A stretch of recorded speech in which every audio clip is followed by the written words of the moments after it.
My name is Cassidy Lane, and for as long as I can remember, my sister has tried to steal every man I ever dated.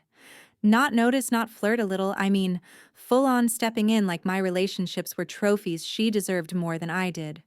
For years, I let it slide. I told myself it was just who she was, but the last time she did it, something in me finally snapped. It happened 3 months ago when I introduced her to the guy I was seeing. I hadn't even finished setting the plates on the table before she leaned in with that tone she always uses, the one that makes my stomach drop because I know exactly what's coming. And like clockwork, the same pattern returned late-night messages she thought I wouldn't see, questions she had no business asking, and that fake sweet smile that only means one thing: she was planning to take what was mine. But this time, I didn't freeze. I didn't let her run the same script she'd used on every boyfriend I'd ever had. I stepped back, looked at her for who she really was, and realized something important. If she insisted on inserting herself into every relationship of mine, then maybe it was time to give her someone she couldn't manipulate. Someone tailored to her ego. Someone perfect. And the best part: she had absolutely no idea what was waiting for her the moment she took the bait. Before we get deeper into what happened next, make sure you're following the story, because the twist that hit her later that night changed everything, and you're not going to want to miss a second of it. Growing up in my house was its own kind of education, and none of the lessons were fair. I learned early that my sister Jade Lane lived under a different set of rules, rules written, enforced, and defended by our mother, Wendy Lane. Whenever Jade messed up, the blame somehow slid onto me, like it had been waiting there all along. If Jade broke something, Wendy would look straight at me and say I should have stopped her. If Jade ruined a school project the night before it was due, Wendy scolded me for not being supportive enough. It didn't matter how old we were, I was always the one held responsible for whatever Jade did. By the time we were old enough to pick our own clothes, Jade would wander into my room, grab whatever she liked, and walk out as if it had always belonged to her. When I complained, Wendy's answer never changed: Cassidy, be reasonable. She's your sister. Let her have it. That sentence became the background noise of my childhood, and whenever I tried to assert myself, Wendy's tone would sharpen, making it clear I was the problem for not falling in line. Things only got worse when we hit our teenage years. That was when the comparisons became constant and public. In front of relatives, Wendy praised Jade like she was the star daughter, beautiful, charming, destined for something bigger. I was the afterthought. The polite nod. If I won an award or earned something through actual effort, Wendy brushed past it like it was an accidental detail in Jade's story. And Jade loved it. She lived for the spotlight Wendy handed her, and any time she saw someone paying attention to me, she treated it like a personal challenge. My first crush in high school lasted exactly 1 week before Jade decided she needed to see what he was like. She didn't ask, didn't care, didn't hesitate. She approached him with the same confidence she used for everything else, and within a few days, he stopped talking to me. Wendy found me upset, and somehow managed to twist it into a lecture about how I should be proud of Jade for being bold. When I got older and started making my own decisions, my job, my apartment, my financial choices, Wendy still acted like Jade deserved more. If Jade lost a job, I was the one Wendy pressured to help her out. If Jade overspent or mismanaged her bills, Wendy insisted I step up as the responsible one. Meanwhile, Jade kept walking through life like a person who had never heard the word consequence. Looking back now, I can see how everything that happened with the men I dated was just an extension of how our family operated. Jade didn't set boundaries because she never had to. Wendy didn't hold her accountable because she didn't want to. And my dad, Bradley Lane, rarely interfered, choosing silence every time conflict surfaced. It wasn't just Jade who made my life difficult. It was the system around her, the one that told her she deserved everything simply because she existed before me. And Wendy proved that yet again the last time I questioned her about Jade crossing the line. She looked at me with that same practiced disappointment and said, "Cassidy, You're the younger sister. You should let your sister go first. She deserves it more than you. Everything shifted the night I met Trevor James. He wasn't the kind of guy I usually noticed. He was easygoing, soft-spoken, and had this grounded way of listening that made you forget how loud South Congress could get during an indie show. We crossed paths near the merch table, and within minutes, he made me feel like I wasn't just background noise in someone else's story. For the first time in a long time, I felt seen. Our conversations were effortless. Trevor asked questions because he genuinely wanted to know the answers, not because he was looking for a way to talk about himself. After a few dates, I realized I trusted him enough to take a step I rarely took, bringing him home. I thought a simple dinner would be harmless. I was wrong. The moment we walked into the house, my sister shifted into a different version of herself. Jade didn't ease into it, she went straight for him, leaning over the counter too far, asking personal questions with that overly bright smile she always used when she set her sights on something. She laughed too loudly at things Trevor didn't even mean as jokes. She found excuses to brush against his arm when she passed behind him. It was subtle enough to pretend it was nothing but blatant enough that my stomach tightened every time she opened her mouth. Trevor tried to be polite, but I saw the confusion in his eyes every time Jade interrupted me or redirected the conversation toward herself. When she asked him if he ever dated creative women and then flipped her hair like she was posing for a magazine cover, I excused myself to the kitchen so I wouldn't say something I couldn't take back. I hoped that once the dinner was over, things would settle. Instead, everything escalated. Within days, Jade started sending Trevor messages longer than necessary, warmer than appropriate. At first, it was small things, jokes about dinner, comments about his music taste, little inside references she wasn't supposed to be part of. Then the tone shifted. She asked him if he wanted recommendations for the best spots in Austin and added a winking emoji. She told him she felt a connection during dinner. She asked if he ever got tired of being around quiet people and needed someone a bit more exciting. I didn't know any of this until Trevor showed me his phone. He didn't try to hide it. He sat next to me on my couch, sighed deeply, and handed it over like it weighed too much for him to hold. I scrolled through the messages, each one worse than the last. I felt heat rising in my face, but not because of Trevor. It was Jade. It was always Jade. Every insecurity I'd carried from childhood slammed into me at once, like all the years of being overshadowed were replaying inside my head. Trevor stared at the floor, rubbing his hands together.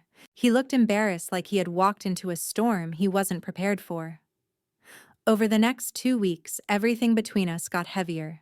It wasn't because of anything Trevor did. It was the tension, the way he flinched when my sister's name came up, the way he hesitated before texting me back, the way he started talking about needing space. After yet another message appeared on his phone. Eventually, he asked if we could meet at a quiet coffee shop a few blocks from my apartment. I knew what was coming before he even spoke. He tried to explain gently, stumbling over his words, apologizing in ways that made my chest tighten.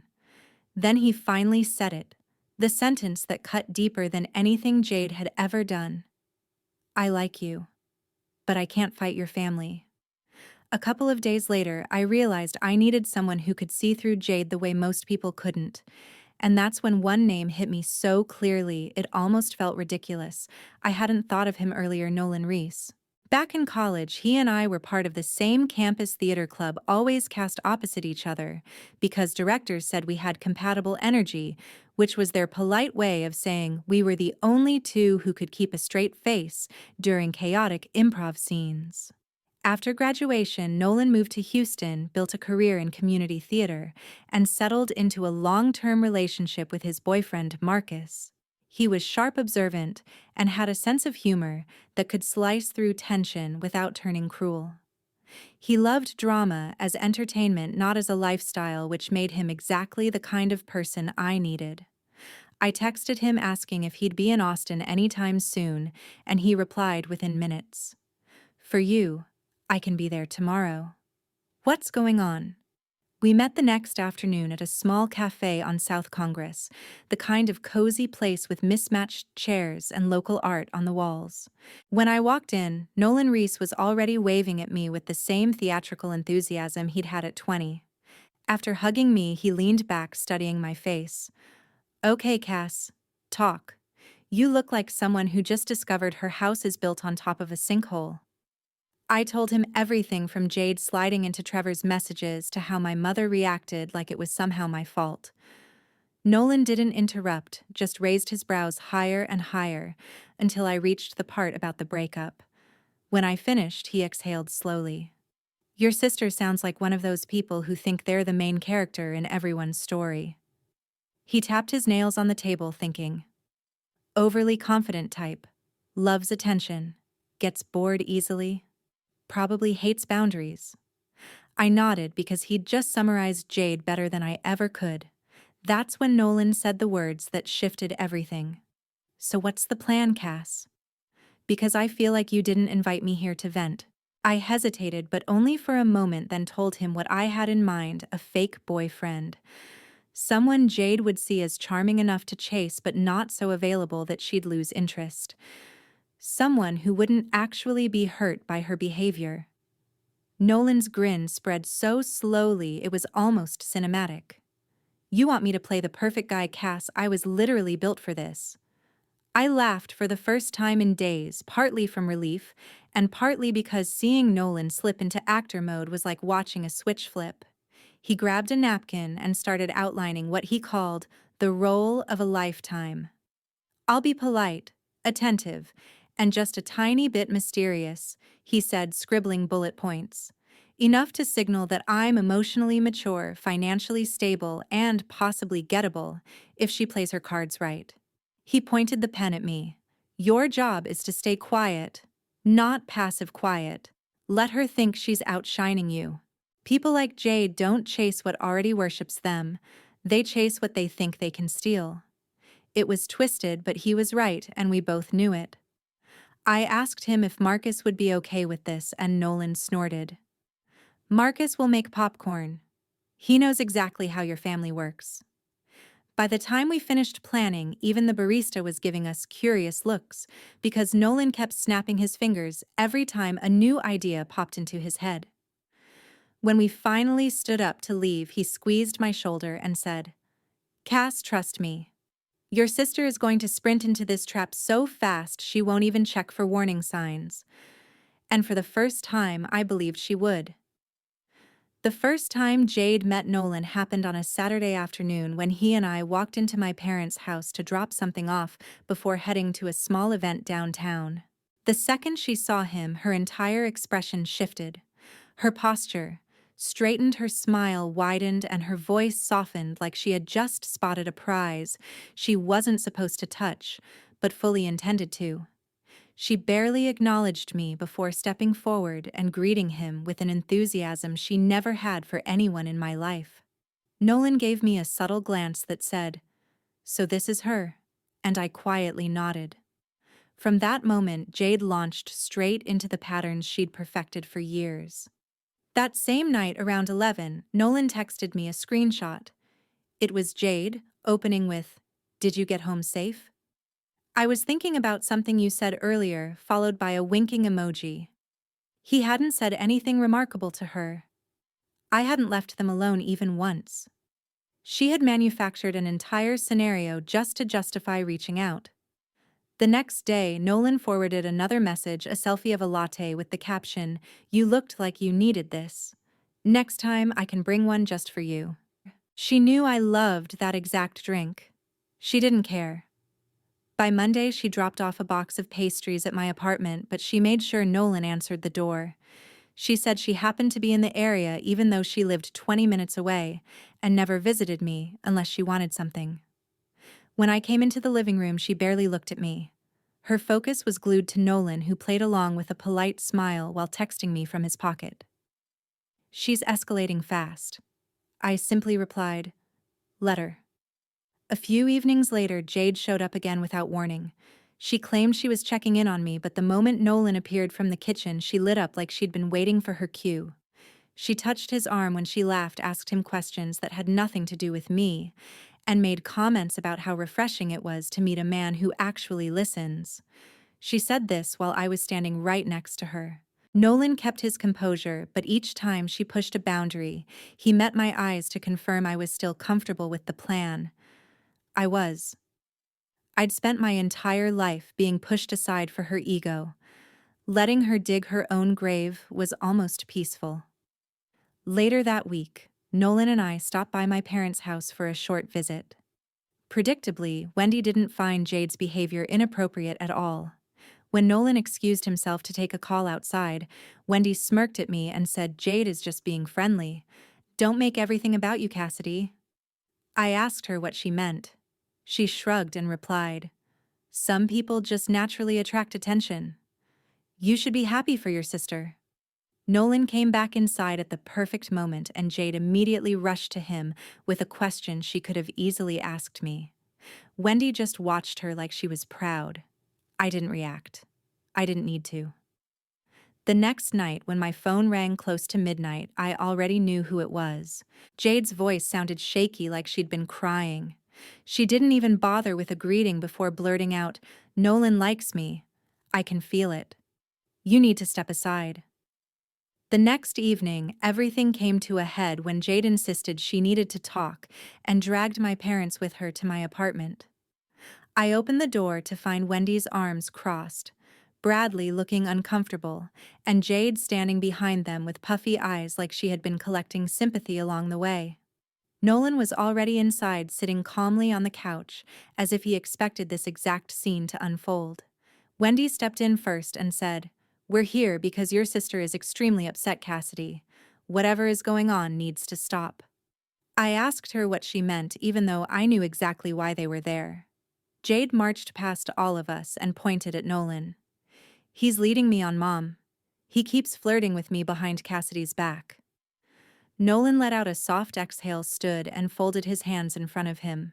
"I haven't led you on," he said clearly, "and I think this conversation needs some honesty." Wendy frowned as if the word honesty personally offended her. Nolan continued, "First of all, I have a boyfriend. We've been together for years. I agreed to spend time here because Cassidy is my friend." The room froze. Jade's mouth opened and closed like she couldn't process what she had just heard. Wendy quickly jumped in. "Maybe you're confused." Jade said. Nolan raised his hand politely. "I'm not confused. But I do think you should see this." He opened his phone, scrolled, and turned the screen so they all could see the chain of messages Jade had been sending him. There were the late-night check-ins, the flirtatious emojis, the attempts to arrange meetings without me. Wendy's face tightened and Bradley looked away. Jade lunged forward.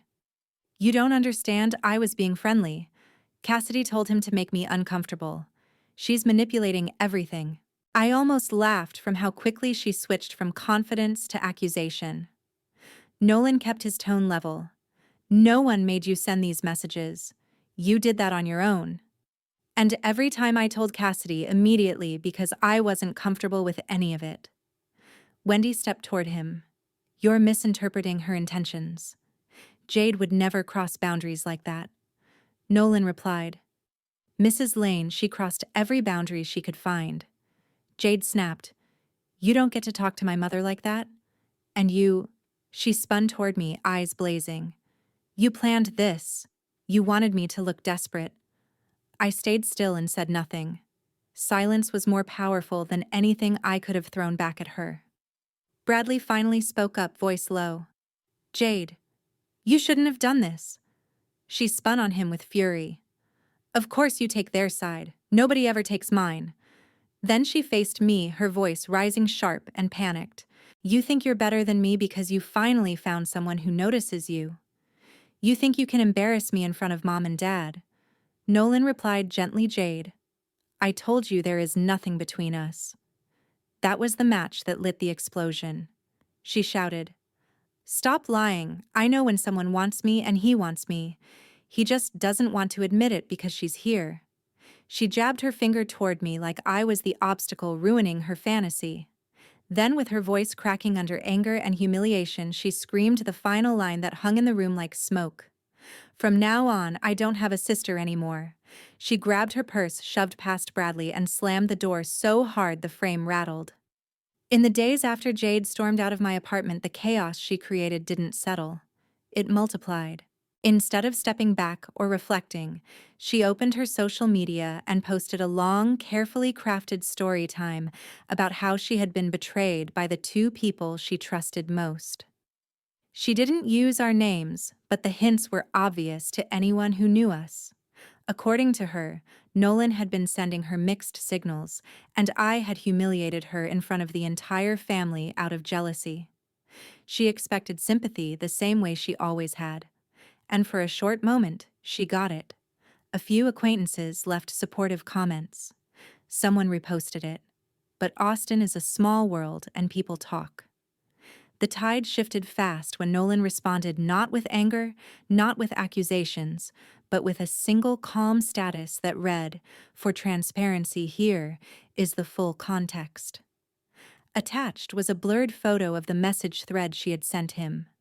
No names visible, no identifying details, but enough for anyone with basic reading comprehension to understand who had been pursuing whom. He didn't tag her, didn't write a paragraph, didn't insult her. He simply let the truth speak for itself. Within hours, Jade's comment section turned. The same people who had rushed in to comfort her began questioning the story. Someone wrote, "This doesn't line up with the screenshots." Another said, "Why leave out those messages?" Jade panicked and deleted the post, but the internet never forgets. Screenshots floated around group chats and Instagram stories throughout Austin. Then her workplace got involved. Jade worked at a boutique marketing agency that valued polished public image above everything. The HR manager emailed her requesting a meeting. Jade walked in believing she could spin the situation, but the team had already seen the circulating posts. They confronted her about public behavior that reflects poorly on the company, especially since she had used her professional profile to present the dramatic story. She left that meeting with an official written warning. 2 days later, she was asked to take extended personal leave due to community-related concerns. In office language, that was as close to being pushed out as it gets. Her personal life cracked too. Her ex-fiancé, who had been her greatest source of lingering pride, saw everything online. He sent a short message asking if the screenshots were real. When she didn't deny them, he mailed the engagement ring she once begged him to return, along with a note. "Thank you for confirming I made the right choice." Wendy found out about all of this through relatives. People called her questioning how things had gotten so out of control, wondering why she had defended Jade for years, without ever stepping in to correct her behavior. Some were harsher, pointing out the consequences of a lifetime of favoritism. Wendy didn't handle criticism well, and she certainly didn't accept that she might have played a part. Yet even she couldn't ignore the embarrassment spreading through the family. While they dealt with that, I made a decision for myself. I signed a lease for a new apartment on the north side of Austin, packed my things, and moved out quietly. I didn't send a forwarding address. I didn't update the group chat. I changed my number the same weekend and sent it only to people I trusted, which did not include anyone related to me. For the first time, the silence felt clean. A week after the move, as I was settling into my new routine, an unexpected text appeared in my email inbox from Jade. It was long, several paragraphs about how she felt abandoned, misunderstood, and attacked by everyone she thought cared about her. Near the end, her tone cracked into something raw enough to reveal the truth beneath her pride. "You're the only person I have left. And now you've left me too." I read it. Then I closed it. And I didn't write back. A few days after Jade sent me that long message, I sat at my kitchen table in my new apartment and opened a blank email. I didn't need dramatic wording or emotional explanations. I didn't need to revisit everything she had done or justify the distance I chose. I wrote exactly what I meant, nothing more. "I no longer keep you in my life. This boundary is final. I hope you find the help you need." I read it once, made sure every word was clean and direct, and hit send. She never replied. Not that night, not that week, not ever. Silence was her answer, and honestly, it was the one I expected. A few days later, Nolan drove back to Houston. Before he left, he hugged me tight and said, "Keep your boundaries. They're not punishment, they're protection." Then he added with a small smile, "And text me if you ever need me to come back and play the perfect guy again." We laughed, but his words stayed with me long after his car pulled away. With my apartment finally quiet, I started settling into my new life in Austin. I signed up for a pottery class, joined a weekend running group, and slowly built a circle of people who knew nothing about Jade, nothing about Wendy's favoritism, nothing about the chaos I had walked away from. It was refreshing to be seen without the shadow of my family hovering in the background. It felt like breathing clean air after years spent in a house with closed windows. And in those quiet weeks, I learned something I should have understood a long time ago. Peace isn't something you wait for. It's something you create by removing the people who destroy it. That realization shaped the lesson I want to share with anyone listening to my story. Family can love you, but they can also hurt you more than anyone else. Blood doesn't grant them the right to cross your boundaries, rot your confidence, or make your life smaller so theirs can feel bigger. You are allowed to walk away even from people who share your last name, especially from people who share your last name. Setting boundaries doesn't make you cold. It doesn't make you cruel. It makes you responsible for your own well-being. And you do not owe reconciliation to someone who refuses to change, refuses to take accountability, or refuses to see you as a human being instead of a stepping stone. Cutting them off isn't revenge, it's survival. It's choosing a life where you're not constantly bracing for the next betrayal. It's choosing yourself, something Jade never expected me to do. One evening, a month after the final email, I stood in front of my new apartment building watching the sun set over the Austin skyline. For the first time in years, there was no weight on my chest, no tug of war inside my head about whether I should be the bigger person, no fear of the backlash that always came when I dared to put myself first. It was quiet, and it was mine. I looked up at the balcony that belonged to no one but me and said out loud, almost like a confession, "Happiness came when I stopped waiting for other people to change." That's where my story ends. Not with reconciliation, not with a dramatic reunion, but with freedom. Thank you for staying with me through the whole journey. It means more than you know. If my story resonated with you, feel free to subscribe or follow this channel. No pressure, just know there are more stories coming, and I'd love to have you here with me.